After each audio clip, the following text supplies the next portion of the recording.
Welcome to another OU Insider Under the Visor Sooners postgame podcast where Oklahoma just got embarrassed. Just got embarrassed 49-0 in the Red River Shootout, rivalry, whatever you want to call it, for the PC people. I don't even know what to say at this point. Like, we're literally freelancing this because it was just that bad. Like, this is one of the worst outcomes if you're an Oklahoma Sooners fan, if you're an Oklahoma Sooners coach, a player, that you could possibly have because of not just on the field, but in recruiting and everything. Like, this just looked awful. Now, I will say this, Parker, before we just go scorch earth on Oklahoma. Texas, for some odd reason, has been able to get their butt kicked by Oklahoma over and over and over like this, and has been able to recruit well still. So you would think, being that it's year one for Brent Venables, that there wouldn't be a ton of fallout from this, but I expect something to come of this, potentially. Something, right? Like something. But if Oklahoma ends up going 8-4, 7-5, 6-6, I don't know that a lot will, because even the greatest of the great, Kirby Smart, Nick Saban, all started out like this, right? Like, they all had their struggles. They all got their butt beat. Did they start out like this, though? Because I don't know, man. I need to look at today, 2007 Alabama. like, I know I haven't been alive very long in comparison to a lot of fans of this football team, Brandon, and a lot of people who cover this football team. I have never witnessed OU play as bad of a football game all around today, or play as bad of a football game all around as they did today. And it's not close. It is not remotely close. Today was an atrocity, an embarrassment, a debacle in every sense of the word. That was not Oklahoma football that we watched. That is not the Oklahoma standard. And so much has been made of the Oklahoma standard with the advent of this new staff and the new era of OU football that supposedly dawned this past offseason. Whatever the Oklahoma standard is, I can tell you what it doesn't look like, Brandon. And it doesn't look like getting shut out 49-0 by the University of Texas.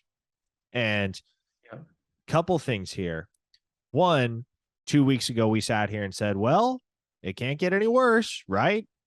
And then last week we sat here and said, well, it definitely can't get any worse now, can it? Now we sit here a week later, and while I'd love to say, well, now it absolutely can't get any worse, do we know that for sure at this point? Because this team has just quit, man. They do not look inspired. They do not look like they have competitive fire anymore. They look demoralized.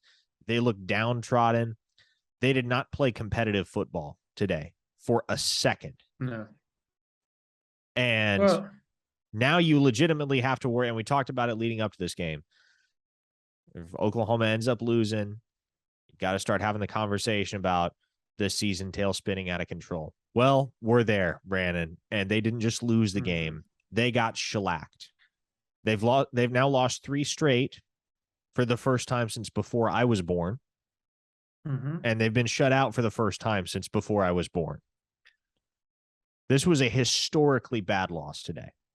And you want to know how historic it was? You want me to go down how historic this loss was? I don't know if I want you to, but go right ahead. Yes. Let me do this for you. This was the worst shutout in OU history. This is Oklahoma's most lopsided loss to Texas ever. Oklahoma has allowed 49-plus points in consecutive games for the first time in school history. Oklahoma has lost their last 4 Big 12 games. That ties a school record. So this predates back to one Lincoln Riley. He kind of set the bar. The way they finished with Baylor, and I forgot who they beat between Baylor and Oklahoma State, but who was it? Who was it they beat between Baylor and, was it like West Virginia, or is that who it No, was? it Or was it was Iowa State. That's who it was. That was senior. Iowa State. So outside of that, this has been, I honestly think this was coming. Like, this was coming. When you look back at last year and you look back at this and you look what's going on this year, this was coming. Lincoln Riley bailed out. He bailed out. And I honestly, like, truth serum in him, I don't know that he even thinks Caleb Williams could have saved this team. Honestly. Well, and I think that's where you need to start with the performance today, Brandon, is the quarterback play. Well, not even necessarily the quarterback play, but that's where everyone is naturally going to start, because the Sooners threw for 39 yards in this football game, 39. But at the end of the day, we need to have the exact same conversation that we had a week ago, which is you could legitimately take your pick of anybody in the universe right now and put them under center in this offense, and they wouldn't win football games because of how bad this defense is playing. In the last 3 weeks, they have surrendered 511, 668, and 595 yards of total offense. What in the world is going on? That accumulates to 1,253 yards, by the way. Oh, it's more than that. Oh, that's the last two. Sorry, excuse me. Last two ball games. I'm sorry, I did. Oh, by the way, Oklahoma, this predates back to 2021. This is where the program was heading. And we all had a veil over our eyes. We all did. 3-5 versus Power 5 programs since 2021. The last 8, they were 3-5. Okay, I mean, 3-5. Okay, sure, but 3 of those losses have come in the last 3 games. Right, but they were still like we saw it last year. Like, we all called it last year. We said, if they can't get this defense with 11 freaking NFL dudes on it to play up to par, and I'm talking about the whole team, not just defense, how is BV going to do this? And we saw, because of Brent Venables, he's going to do that. Like, we all said that, and we were all fools for saying it, myself included. We trusted. We saw the first 3 games. We're like, look, see, this is how stupid Lincoln Riley and Alex Grinch were. 3 games later, here we are, foot and mouth. Just, I don't know. And here's the thing. I've talked to people. I mean, you and I are talking off air about it. And it's a personnel problem. And they've got to fix it. Okay. They've got to fix it. That goes back to coaching. If there's a personnel problem, you fix it. So the coaches, somebody, I don't care if it's Brent Venables, I don't care if it's Ted Roof, I don't care if it's freaking, I don't know, Jeff Lebby. Stubbornness needs to go out the damn window, and they need to start fixing it. Okay. They need to start letting the younger guys play. They need to, if you're going to lose getting guys experience. Sure. And I'm with you on the personnel thing. I do think in terms of personnel, Oklahoma is disadvantaged right now. But sheer personnel issues alone do not get you beat 49-0. No. Oklahoma's cast of characters is not that bad that they should be getting shut out and losing by nearly 50 points to Texas. I'm sorry. Like, yeah, you can, I would say personnel can shoulder some of the blame for what went on today, but it certainly doesn't shoulder all of it, because everything, and I mean everything, top to bottom, is a disaster right now for this football program. And the question now becomes, how do you fix it? Because the morale in that locker room is absolutely shot. Yeah. You saw my question. I asked that exact question, didn't I? Like, how do you keep confident? How do you all as leaders keep confidence? And how do you show the confidence and help the younger guys to not completely quit on you guys? And Keep trying, because the second they see you guys down, they're going to be down because they haven't experienced this. I said it's new territory for this program, right? It's brand new territory. This has never happened before.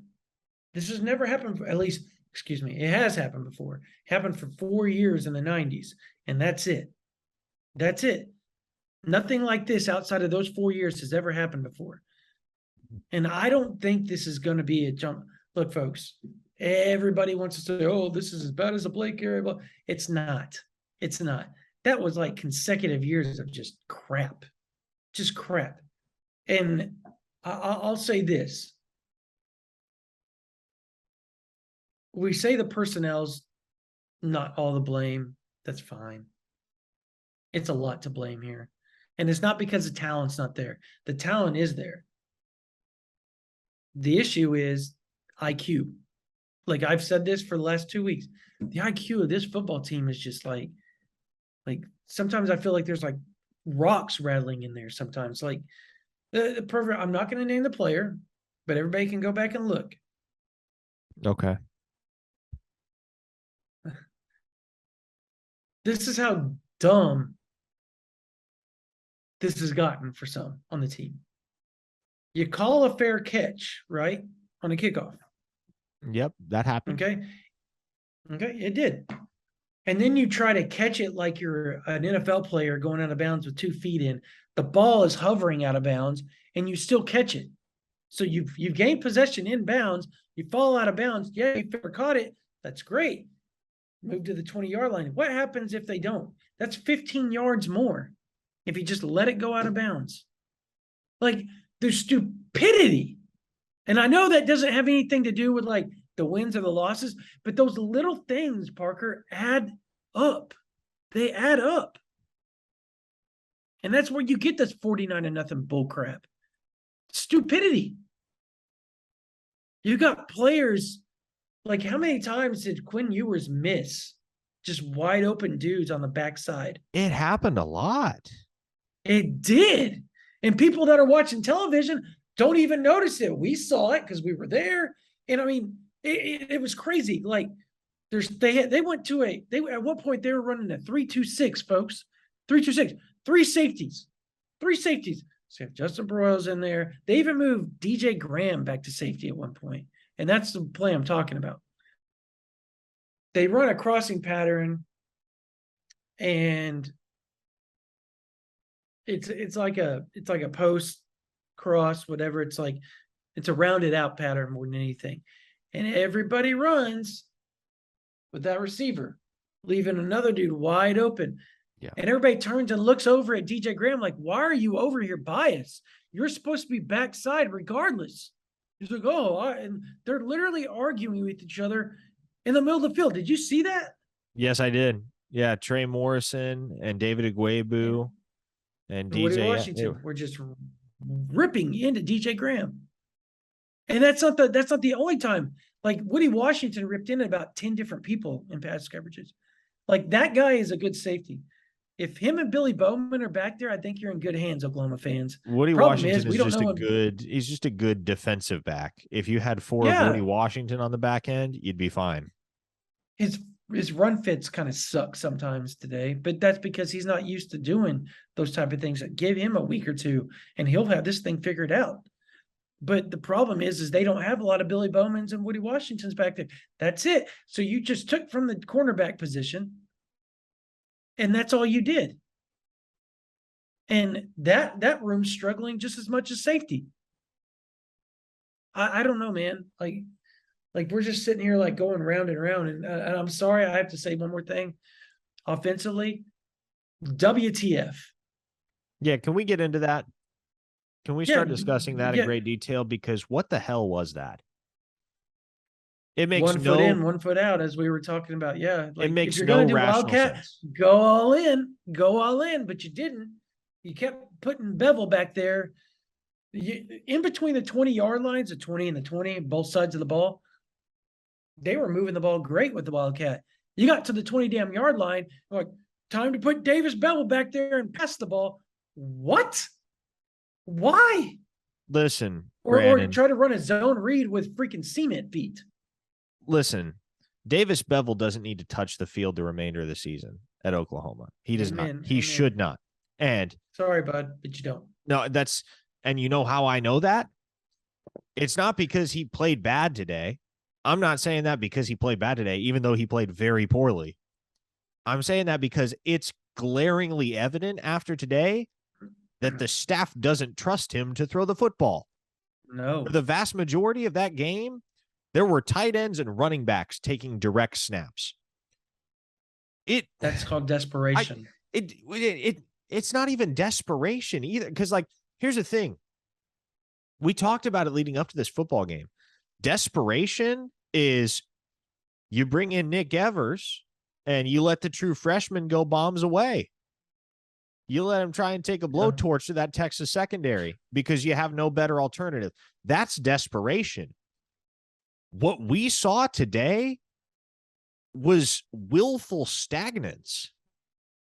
That offense wasn't doing anything, even when they moved the ball and they got into Texas territory. They would eventually bog down because guess what? Texas would clue into the fact that they were running the same 3 plays over and over and over again, and they would start to tighten up. And but they would still get first downs. That's the problem. Is they got a first down with the Wildcat every time they tried it. When they would get away from it and start going, okay, well, now we're going to run Davis Bevel with the zone read. Why? And I'm sorry, there's another play, the 4th down play where he rolls out, right? He only has to get 2 yards. He rolls out. They basically just dared him. Just go get the first down, buddy. They basically were just ushering him to the. You remember what play I'm talking about? Oh, I remember exactly what play you're talking about. They were ushering him to the first down. And instead, he tries to pump fake, sets back up, pump fakes, and then starts running again. And everybody in the press box, everybody, even Texas fans are going, or Texas reporters are going, run. Like it was a don't like, oh my God. Again, back to the IQ thing, Parker. Here we go. Back to the IQ. It is just so lacking with several players on this team. Well, not just one, not just two. It's just, And look, it is about, I think at its core, it's about the Jimmies and the Joes more so than the X's and O's, because clearly, I think we can say beyond a shadow of a doubt at this point, the drop off from Dillon Gabriel to every other quarterback on the roster is enormous.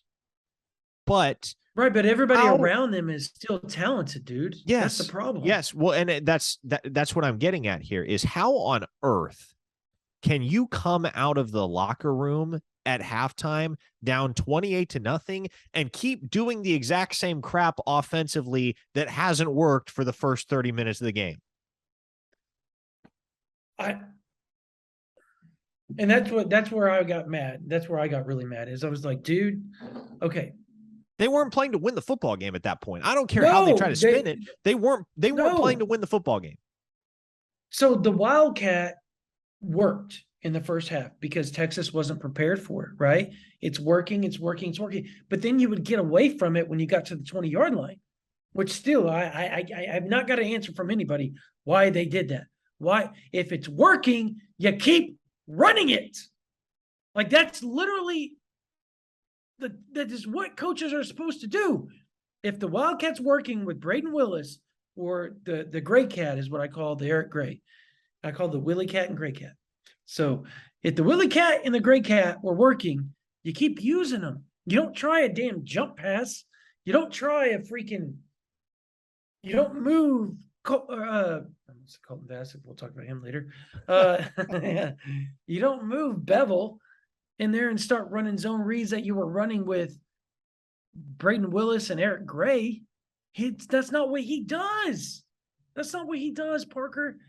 You keep running those guys. You keep running Farouk. You keep running, whether it's Barnes, whether it's Gray, whether it's Willis, whether it's Mims. You keep running those guys because they're getting you first downs every time, right? You're just driving. You're going.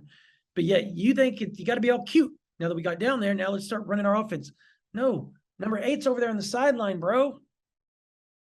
Number 8's on the sideline. You can run your offense with number 8. And yes, if Dillon Gabriel was in the game, games, it's a better ball game. Oklahoma scores. They score. They score probably with the way Texas defense was playing and giving up stuff. I think they probably scored 20 or 30 points. But Bevel's throwing freaking 4-yard passes like they're 20 yards away from him, like freaking bullets, man. On screen passes. Oh my gosh. You want to know something? Go. You go. So I was standing on the sideline next to Matt Kemp for much of the game. And of course, Matt Kemp used to be a quarterback back in the day, is much more well known for being a longtime outfielder in Major League Baseball. A Hall of Famer, yeah. Well, borderline Hall of Fame. We'll see. But Matt Kemp had plenty of opinions on Davis Bevel as a quarterback, and I'm going to give you the sanitized version. One of the things he pointed out was, gosh, how do I sanitize this? He said the way the ball NC-17, the way the ball was coming out of Davis Bevel's hand, the way it does come out of his hand, Matt Kemp made reference to the fact that the nose of the football is pointed downward. Always. And he said it's like, and I'm trying to remember how he broke it down precisely, but he said he's way too tight in his shoulder and the nose of the football's down. And so that's the reason why you see it going all over the place. And that's, I mean, these passes are not difficult passes to make, Brandon. They're not. And he couldn't make them. And so on the one hand, I can't fault the Oklahoma staff for not trusting him to throw the football, but you weren't going to get back in that game unless you had somebody back there who could throw the football. So the fact that it took till 7 minutes left in the fourth quarter to get anybody but Davis Bevel under center, what the hell? And not only that, if you're gonna do the Wildcat BS for 3/4 of the game, commit to it. And that doesn't just mean, as you've already referenced, Brandon, that doesn't just mean all of a sudden once you get into opposing territory, switching things up and getting away from the Wildcat. I'm more so referring to the fact that when they were in the Wildcat, Davis Bevel was lined up at wide receiver. So you're basically playing 10 men on 11 because everyone in the building knows that Davis Bevel's not out there to block anybody. He's not out there to catch a pass. He's not out there to do jack crap. So why is he on the field? Well, that notoriously when people run the Wildcat like that, there's plays where you do double throws and stuff like that. Yeah, and so do I'm sure one. they had that. Yeah, they didn't do one. I'm sure they had it, but they just never did it. I don't know. I don't know what to say to that. But with the nose down reference that you talked about, it's kind of funny you say that. So my kids at the kids camp, from Venables kids camp this summer, and he's throwing the ball, and so Levy's like, "Hey, he needs to come stay with us, stay at the quarterback. All he needs to be doing anything else, he needs to stay quarterback." So they moved him up with the seventh. He's a fourth grade, moved him up with the sixth, seventh, and eighth graders. And Booty and Bevel were throwing with them. They were using it as time to work on their throwing and all that type of stuff too, while they counseled the kids, right? And he threw in the ground several times, and I kid you not, from the mouths of babes, my 10-year-old walks over to me and goes, "That's Oklahoma's backup quarterback? No way." Oh boy. From the mouths of babes, literally. But anyways, he said that. He said that, and I was like, "Yeah, just don't say that out loud." So, but now I guess it can be said out loud because we've all seen the ramifications of that. I mean, Parker, I don't know, man. My thing at this point is, where do you go from here? Like, yeah, And it took Brent Venables and his players over an hour to get to the press conference podium after that game concluded. And the thing I was left most curious about as we waited for them was, what can he possibly be saying? Like, what can you say after a beatdown like that, man? This team is just so battered. They've been bitten by the injury bug.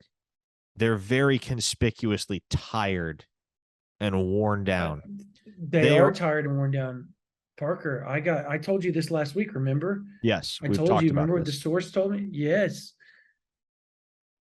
Folks, this isn't an excuse, but Parker can vouch for this. It came from a very good source, right? Very good source. There are people in the Switzer Center that are telling BV, like, hey, these dudes are worn out. They have no legs. They're exhausted because they got put through the ringer during fall camp and have not had breaks yet. Most teams have already had like days off on Mondays or whatever throughout the season just to give their players breaks, and Oklahoma has not done that. And that's not to say BV is a bad coach, because he's not. That's to say that he's a first-time coach trying to solidify his standard, and he's learning on the job. That's the unfortunate part about all this. Like, he's learning his own method and way of doing things, to the point where one of the greatest strength and conditioning coaches of all time said, hey, man, I think they're a little worn out. I think the guys are a little worn out. So you can almost guarantee after the Kansas game, and maybe even this week, they may take Monday off. And if they do, fans can't fault them for that. Like, these dudes they're just beaten, bro. Parker said it. They're beaten. So, anyways, Parker, if you were going to fix this, if somebody said, give me 3 things how to fix this, what would you do? The Don't hold back. the toughest part of Don't this hold back. is the toughest part of this is narrowing it down to 3 things, Well, right? right. Because But I mean, the 3 most important things. there are dozens of things that need to be fixed right now. I mean, about 3 most important things. yeah, I'd love to. I'd be real curious to put a thread up on the OUinsider.com VIP board and ask, what's one thing that needs to be fixed, and just see how many different answers you'd get, because there would be a lot. If you don't have Dylan Gabriel available next weekend for that Kansas game, Oh, he'll be available. okay, I believe that as well. But obviously, nothing is ever a guarantee with concussions. Yeah. That's right. Yeah.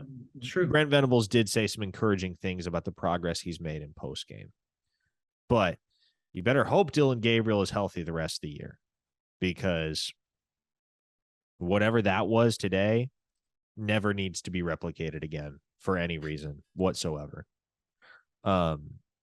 You've got to have your starting quarterback at full strength, because it is glaringly obvious that there is nobody else on the roster you trust to throw the ball, which is what a quarterback has to do at the end of the day, especially in a circumstance like you're in right now, where your defense is a freaking sieve and you're going to have to put points up in order to stay in games.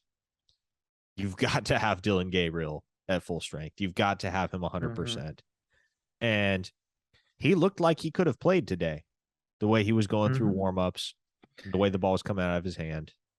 He was putting it on a dime on dudes. Like, we've watched him overthrow and do things in warmups, and he was spot on every throw. Where was that against TCU? Maybe don't you dare. Don't you dare. Don't you dare. You knew where that was going. Don't you dare. Knock the cobwebs out. Is that what you're about to say? Oh, man. So 3 things to fix.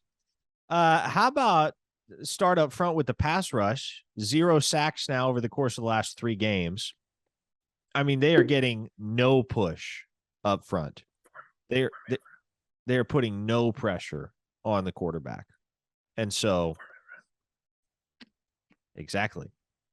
Go with the 4-man front, because I don't know if you will find a single Sooner fan on social media, on message boards, anywhere, that is actively defending the 3-man front. Everyone concurs that the 3-man front is useless at this point in time. Mm-hmm. So if you want to be able to generate a pass rush, if you want to be able to stop the run, which OU has done a horrific job of as well over the last 3 games, you got to go back to the 4-man front. It's a very simple, very tangible step you can take. So do that. That's step 1 for me towards fixing it. Secondly, you have to shuffle the deck in the secondary. And we've talked about that earlier in the podcast, as a matter of fact. You need answers. And right now, there are certain guys in the back end for you that are not the answers and have proven to you time and time again that they are not the answers. The fact that you're playing your best cornerback at safety today, that's the first inkling of desperation. And Woody Washington, as we've talked about, is a good enough defensive back that he can be a very viable safety option. But who do you play at cornerback? CJ Colton had a really nice game today. The Wyoming transfer. He was 6th-year senior. was good. He had an interception. Mm-hmm. And it wasn't just the interception. He had some really good reps otherwise. Mm-hmm. You give that guy a little bit more run. Do you take a hard look at Gentry Williams? You maybe see what Kanai Walker's got if you give him a little bit more action. You've got to find answers. He didn't touch the field, man. No, he didn't. Which is strange because he was on the field quite a bit last week against TCU. Mm-hmm. Gentry touched the field. I think it was late in the game, right? Like he got out there late. Yes. And on kickoff return and all that stuff he's on. Yeah. Okay, so that's 2 defensive things. Offensively, stick with what works. Because at this point, we all have an idea of what works. We've all seen what works. We can clearly distinguish the line between what has worked and what has not worked. So find what works and stick with it. Marvin Mims had 1 catch today for a loss of 2 yards. If he's not involved, how hard is it, Brandon, to just get Marvin Mims the ball on a screen? If you don't have a quarterback on the roster who can do that. No, I was going to say we saw the attempted throw early in the first half when it skipped to him. So I didn't know if that was a rhetorical question or not. You can dig up somebody. You can dig up somebody on your roster, quarterback or otherwise, who can come in the game and throw screen passes. But you have to find, even if it's the most facile, basic ways of getting your best players the ball. The Sooners actually did a decent job of this today with Jalil Farouk. Jalil Farouk had a real nice game. That's going to be one of my 3. They schemed ways to get him the ball. You got to do that with Marvin Mims because he's your most dangerous playmaker, and I don't think that's a question. I don't know, man. Farouk might be up there, bro. That dude is special. Farouk is trending that direction, but in terms of resume, in terms of production. Absolutely. Yeah, no, I get that. No, I'm just saying that dude has a chance to just be downright special. And right now, the guys that have flashed brilliance at times on offense, and there are other guys that have been really good at certain points in the season, but the 3 guys that stand out are Gray, Farouk, Marvin Mims. Force feed those 3, man. Let your best players make big-time plays. That's what it boils down to for me offensively. And the straw that stirs the drink is Gabriel. I understand you are kind of hamstrung today with him on the sideline, but still. At the University of Oklahoma, it doesn't matter who is playing quarterback. You should not get shut out. You should not get shut out.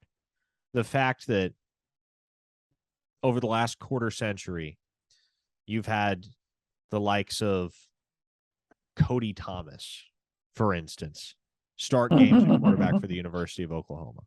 That's what that looked like, by the way, today. No, it did. It did. It gave me major 2014 vibes. But the fact that it's been that long, given some of the ups and downs, mostly in the early 2010s that Oklahoma has had at the quarterback position, that is damning stuff. And it just shouldn't happen. That's not Oklahoma football. And I know I said that already. It bears repeating, and it needs to be reemphasized. This is not the Oklahoma standard on either side of the ball right now, and it's inexcusable. It's inexcusable because, yeah, you have some personnel issues. Yeah, maybe the Jimmies and the Joes are not what you would like them to be.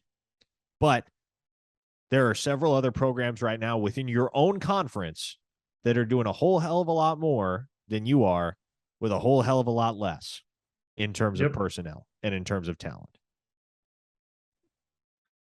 No, you hit the nail on the head. People, and you're gonna have plenty of people still. Oh, this team's just not talented. Bull crap. If I didn't have the Oklahoma Sooners on top of the roster, and I said this is roster A, and I walked over to all outside of Texas, maybe to all other 10 or 9 or 8, whatever you want to, Big 12 programs, and I said, if I hand you this roster, will you take it or keep your own? They would take that roster in a heartbeat over there and say, see y'all later. Everybody else that's here, bye. We're going to take these guys over here in a heartbeat. So that right there ought to tell you everything you need to know about the roster at Oklahoma. Kansas at 5-1 would flip with Oklahoma. TCU at 6-0 would flip with Oklahoma. Oklahoma State would flip with Oklahoma. As a matter of fact, they all those guys offered all the guys that are at Oklahoma and didn't get them. And I would venture to guess there is a vast majority of players on the Oklahoma roster that Texas would take as well. And that right there tells you all you need to know. All you need to know about the talent. So I'm with you. My one, and here's this. Y'all can call me crazy or whatever. This is how my secondary would be. And I'm going to throw the cheetah in there. Okay. I would have Kanik at cheetah. I think you need to. I think at some point you've got to move Deshaun White back to linebacker. Evergreen content. Why did it take Jaren Kanik so long to see the field today? It's always the beginning of the fourth quarter. Every game this year, it's been the beginning of the fourth quarter, unless Deshaun White has been kicked out of the game for targeting. It's always the beginning of the fourth quarter. I don't freaking know, Parker. I don't know, because every time he's in there, something good happens. The defense got better with him in there. Like, legitimately, it was better. And that's just weird. That's weird to me. Like, it's, it's weird in a way that I know BV wants to bring him on slowly. I get it. But you can't. The handcuffs got to come off, man. Let the dude be a dude. Let the dude be a dude. So I'd have him at cheetah. I'd have Gentry Williams starting at one corner. I'd have Kenai Walker at the other. My safeties would be Woody Washington and Billy Bowman. And I guarantee you there's Oklahoma fans listening to this going, thank you. And I honestly might put CJ Colden in Kenai's spot, honestly. But I'm talking, I'm a coach now that sees this program needs to start looking to the future and start preparing for 2023. Take whatever lumps you got to take this year, but do it because you're playing younger guys and not the older dudes that have been the same dudes that have struggled on defense with multiple staffs. Staffs change, the players stay the same, and the outcome stays the same. Why is that? It's a lack of buy-in, I think. BV can say all the buy-in bullcrap he wants. I don't buy it. I think I know for a fact from talking to people that there's older guys in there that just aren't buying in. You and I both heard that. And we both heard that. And this opens a whole new can of worms. And what I would say is, again, This is just the reality. There being so many things wrong right now and so many things that Mhm. need to be fixed. But one of the things that needs to happen for this team is, quite frankly, some of those older guys need to graduate and they need to clear out. And Yeah. until Brent Venables has the chance to completely turn over his roster to the extent that he wants to, you're only going to be able to do so much. And you're only Right. going to be able to play so well. Yep. Because, as you said, when you have older guys that have been wired to play a certain way, and not only that, but they, as you mentioned, aren't buying in, you can't really solve that. And if you don't Yep. have experienced leadership on your defense, which they don't have right now, I'll say it.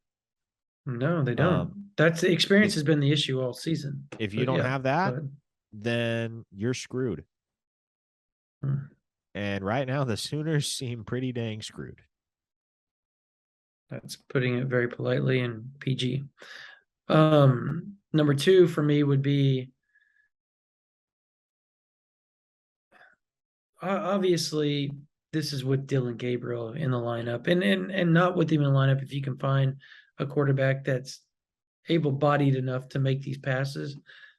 But if you don't get 3 and 17 the ball out in space and just get them the ball, period, you're doing it wrong. 3 and 17 and 9 should be touching the ball constantly. Constantly. If number 8 isn't turning around, handing it off to 0, 24, 2, or 27, or 28, or 29, whatever Walker's number is, 29. 17, 3, and 9 better be touching the ball every other time. I don't care if it's a screen. I don't care if it's a pop pass. I don't care if it's a pop screen. I don't care if it's a fade, a corner, a post. It doesn't matter. Get those 3 the dang ball and let them just do work. Because every time 9 touched the ball today and 3 touched the ball today, good things happened. Did they not? Braden Willis is turning out to be a dude. And I don't understand the I just don't understand a lot right now because it's like everything's going everywhere with this team. This team's So we'll devoid just of leave it at identity. that. It is. They do not have an identity on either side of the ball or in an overall sense. And So I get I, good. to a certain extent, I think that's understandable. And I don't want to make excuses for them by any means, because like I said, this type of football, the level of football they're playing, is inexcusable by any measure. But I think you do kind of understand it when you realize that, I want to say the number is 36 scholarship signees from Lincoln Riley's 5 recruiting classes still on the roster at Oklahoma. So you have a whole bunch of guys that came via the transfer portal or that are new to the system in some capacity.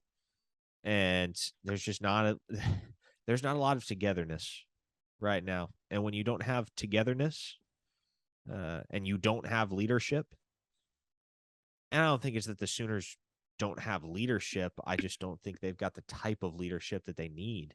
Yeah. For the type of football team that they are. When that's the case, then you're not going to have an identity. And that's the endemic issue across this roster right now, is that these guys just like they're not gelling. They're not gelling, and the team doesn't have an identity. And you're getting real close to sink or swim territory, because if things keep spiraling out of control like this, you might not make a bowl game, Brandon. And it Dude, would seemed that not be absurd. crazy? That would have seemed like an absurd possibility as recently as 3 weeks ago. But here we are. And this team's just playing bad football. Bad, bad, Mhm. bad football. Jeez, I'm like watching this Alabama A&M thing, and I'm just watching it. Like they run the same fronts that Oklahoma does. They do the same everything, but they're just built different across the board. Like you can tell that the defense was that Brent's running with right now was recruited for a different style and not his style of defense. Because him and Saban run almost the exact same type of defense. And I think it's just frustrating to watch, man. I mean, like take the media part out of it for me and you, and as a fan, it's frustrating, right? Like it's annoying. So, but yeah, the identity part, I think you hit the nail on the head, man. I just, I like I said, I don't know, man, because it's just they've got to figure it out. Like they have to figure out identity, and who are they? Like, are they as a defense? Like offensively, the identity's there. When DG's in, you know the identity. Like they're going to be speed up, hurry up. They're going to run the ball as much as they can to Gray, Major, and Barnes, and they're going to try to get the ball to Mims a lot. But they need to do more getting the ball, like I said, to Willis and Farouk. They just do. Defensively, are they 3-man front? Are they 4-man front? Like I get being multiple, that's fine, but you're not even being multiple anymore. If you call moving into a 3-2-6, which they did at times today, they had 3 safeties out there. I don't think that's it. I don't think that's the right call. I think you have to be multiple if you're going to be multiple and not just be a 3-man front. Multiple means you run multiple fronts. That's what multiple means. Doesn't mean multiple coverages because everybody runs multiple coverages. Multiple means you're 3-man, 4-man, 5-man, 2-man. Like it does. I mean, that's what multiple means. They've been just 3-man. That's not multiple, Parker. That's not multiple.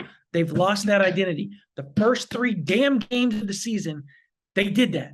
And they got to the quarterback and they were like top 3 in the country in sacks. Now they don't. And they don't have the personnel to do that.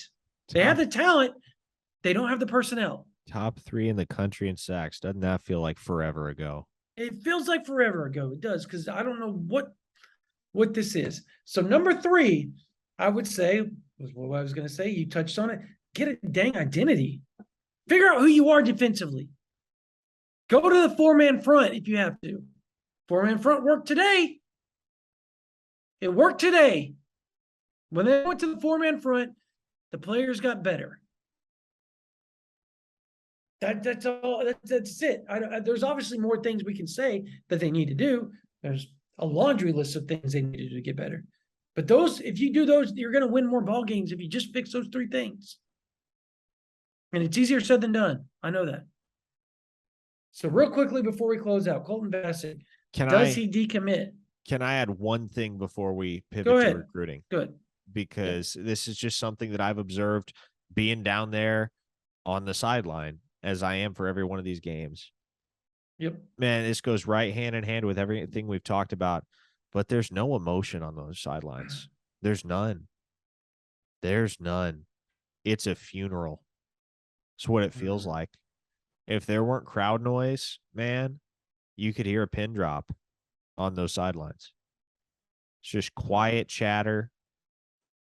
There's no life. There's no vibrance. Do you think they just quit? Do you think they've just quit and like they're tuning everything out at this point? You hate to say that 6 games in, by the way. You do hate to say that, and you hate to believe it. And I really don't think they're there yet, but I think they're trending in that direction rapidly. Like this thing's snowballing out of control, and they need to stem the tide. And the only thing that's going to help at this point is leadership. And that has to start at the top. That has to start with coaching.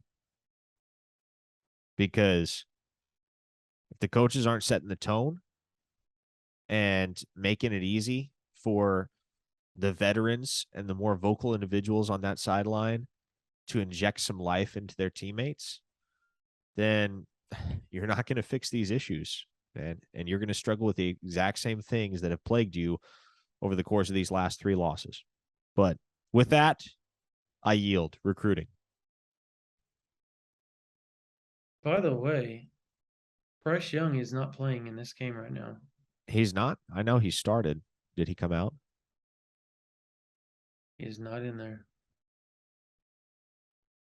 They're playing Milrow. Interesting. Very. I wonder why that is. Okay. He may have tried to go and he probably just couldn't do it with his shoulder. So does Colton Vasek stay? Because all the rumors, everybody's flying around with that stuff on Twitter right now, the likes, all that type of stuff. Does he stay with Oklahoma or does he go to Texas? It's real hard for me to be optimistic right now about anything, Brandon. Right. Oh, man. You. I mean, you'd like to believe so because he has said all the right things, but 49-0 is 49-0, man. That was not a good look today for Oklahoma, just in general, and particularly as it pertains to that recruitment. But you and I both, you listened to the conversation I just had with one of the main 2023 recruits. And they were at the game. And they said that everybody assumed Oklahoma was going to get beat like that. All the recruits did. Commits, recruits alike, because of how down they were going into the game, physically, health-wise. And I think there's some silver lining in that because recruits aren't stupid. Like, they get it. They get that Oklahoma doesn't have a Jackson Arnold waiting in the wings. Like, if Oklahoma trotted out Jackson Arnold after he was early enrollee and Dylan Gabriel got hurt, I honestly think they might have a chance to be fairly competitive in that game. But that's not the reality we live in yet because he's not on campus. And when he gets on campus, I wouldn't be shocked to see if he competes for a starting job, even if DG returns. I think I think it's realistic. I don't think that's out of the question. I think the one thing I didn't bring this up earlier, but if you were going to go Wildcat, like literally, and you wanted to have like a pass option, where was Micah Bowens in all this?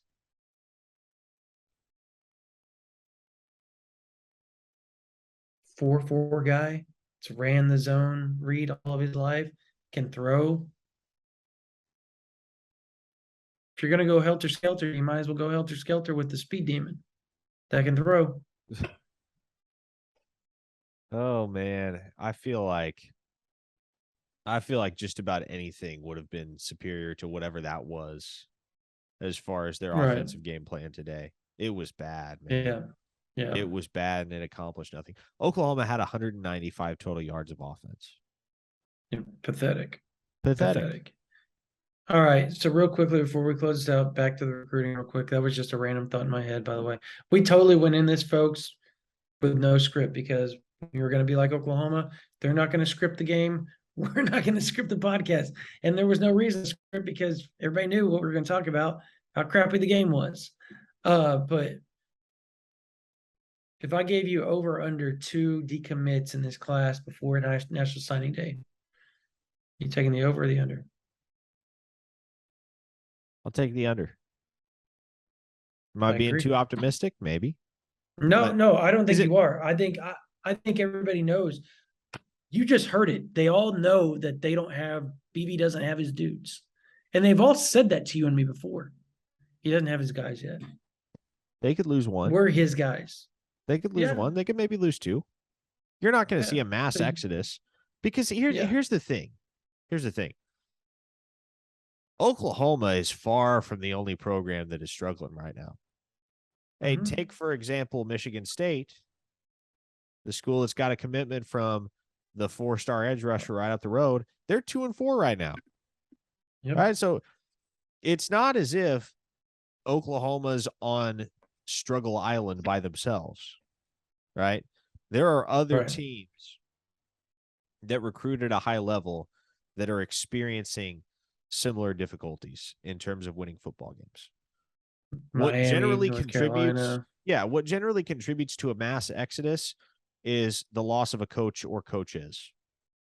And I don't get the sense any of Oklahoma's coaches will be. I will say this. And I don't know if I've mentioned this on the podcast yet, Brandon.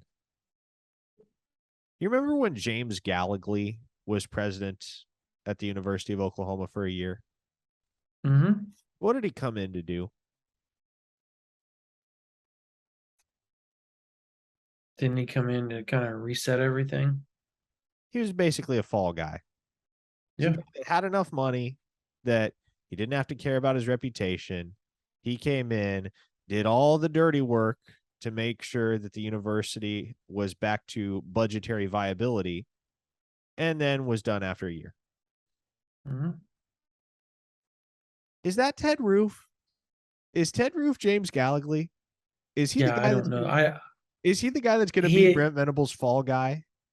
He is not going to be on staff next year. And I thought that just all you have to do is go look at his resume. And he never stays anywhere for more than 2 years, 3 years at most. So I honestly thought this whole time that he was a one and done. I thought he came here with his kid. He was going to help set some things up and then out. And they were going to go find somebody else. Yeah, well, that's who do you find though? Who do you go get? Bring Mike Stoops back. Here's my thing. Here's my thing. I don't think you go get anybody. I don't think you hire a defensive coordinator because I think Brent Venables needs to do it. Exactly. I think people need to understand, and I don't think there needs to be any ambiguity about it because I guarantee you there is right now in terms of the perception.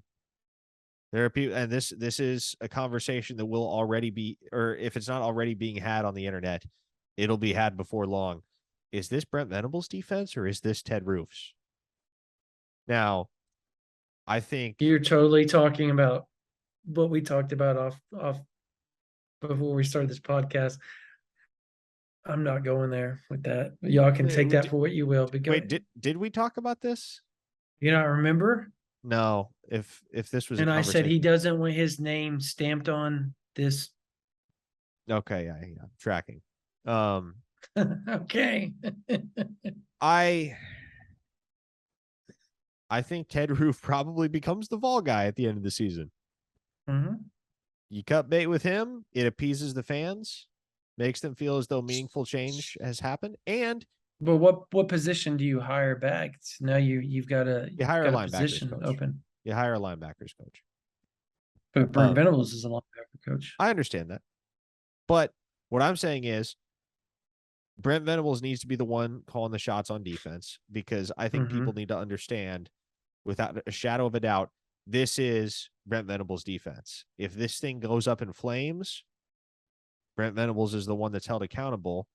But if it excels, we all know why. And it's because there's nobody else's fingerprints all over it.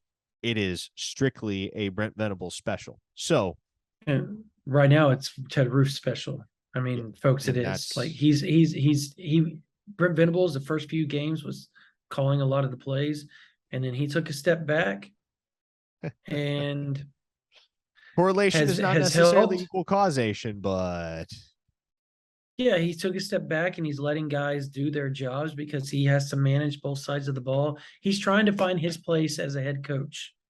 And people need to understand that. Like, so he's not doing the calls like you normally, like you saw the first few games where like Brent was running up and down the sidelines and doing the calls and doing all this, and this.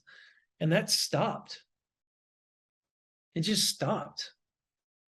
He just sits over there with his arms folded, watching it like Bob Stoops used to. Remember that? Where he like kneels down and puts his hands on his knees. Remember that, Parker? Yes. Like, so does that not look very similar of how Bob stood? Like one foot in front of the other with the arms closed, or he got down on his. He's not the same BV as when he's making the calls on defense. And I think that probably needs to start happening again. I don't think Roof needs to take that as a slight. Like, look, bro, maybe it is my defense. You're running my system. Nobody knows it like I know it. Yeah. Yeah. So, I mean, look at Goodwin at Clemson. They're not the same defense they're running the same system, but they're not the same. With all those great athletes and D linemen, they're not the same without BV doing it. So why? I don't know. I know he's trying to find himself, Parker. And I think that's part of the identity lapse is that BV's trying to find his identity too as a head coach. Yeah. Well, it's a process.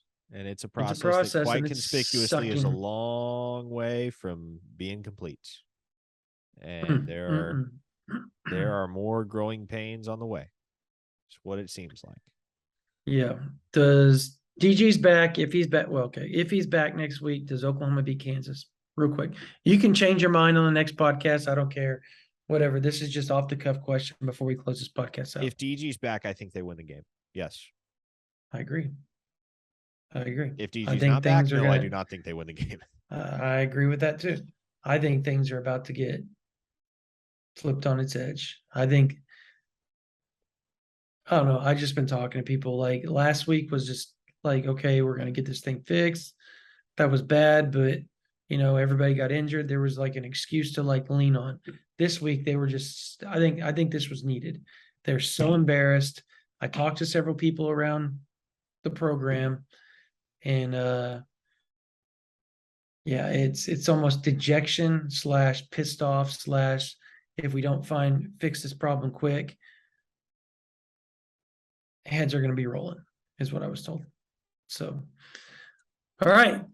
That's going to do it for this version of the OU Insider Under the Visor Sooners Postgame Podcast. We got a lot of recruiting notes and everything coming on OU Insider VIP. So if you're not signed up, sign up. It's $1 for the first month, $9.95 afterwards, $75 for a whole year where you can get Texas A&M, Texas, Alabama, Georgia, whoever you want, and all of college football. You can go look at their board too. That comes with the package. Plus you get all the national media. Steve Wiltfong, Brandon Huffman, Greg Biggins, Brian Doan, all of them will be on our board, putting up recruiting notes and all that type of stuff. So we're going to have recruiting notes coming over. Parker's got some coming. He was out at games this week. I posted mine up before the game this week.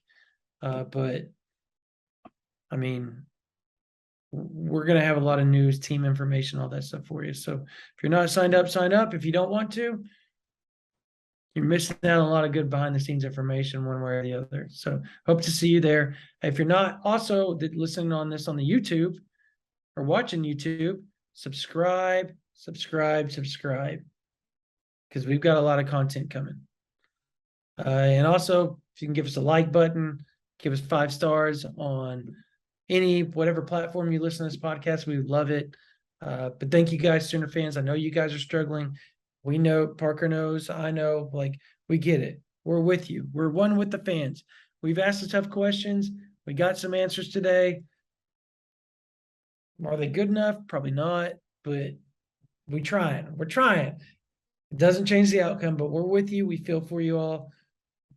Sucks y'all are going through this, but hopefully it turns around soon. We're with you. All right. For Parker Thune, my name is Brandon Drumm. That's going to do it for this OU Insider Under the Visor Postgame Podcast. You guys have a blessed day.